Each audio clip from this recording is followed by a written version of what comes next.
Get your free copy of the complete tutorial at www.teachucomp.com/free. If you assign job costs that you incur to the correct customer job, then the next time that you create an invoice for that customer job, you can bill them for the job costs. To do this, create an invoice by selecting Customers from the menu bar and then choosing the Create Invoices command. Then use the Customer Job drop-down to select the customer job to whom you have assigned job costs.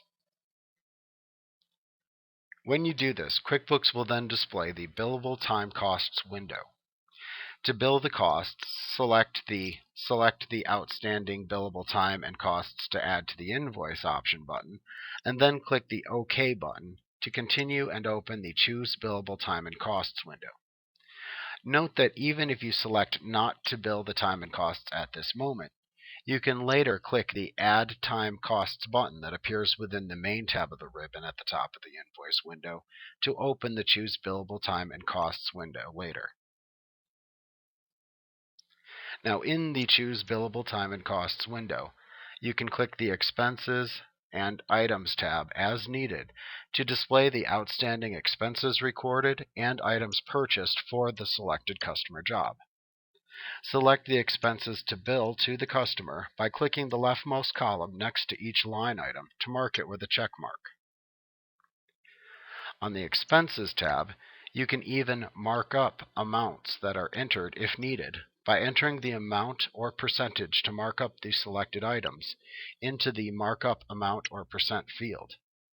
Note that if you mark up the selected items by a percentage, then you must enter the percent sign into this field. Otherwise, QuickBooks will assume that the number entered is an amount. If you mark up expenses, select the income account to which you attribute the markup by selecting it from the adjacent Markup Account drop-down. If the selected expenses are taxable, check the Selected Expenses are Taxable checkbox. Now in both the Expenses and Items tab, you can also check the Print Selected Time and Costs as one invoice item checkbox to add all of the billable time and costs for that customer to the invoice as a single item if needed. Now once you've checked the billable items and expenses, click the OK button to add them to the invoice.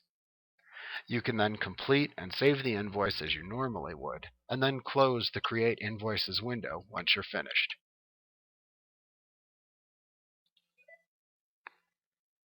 Like what you see? Pick up your free copy of the complete tutorial at www.teachucomp.com/free.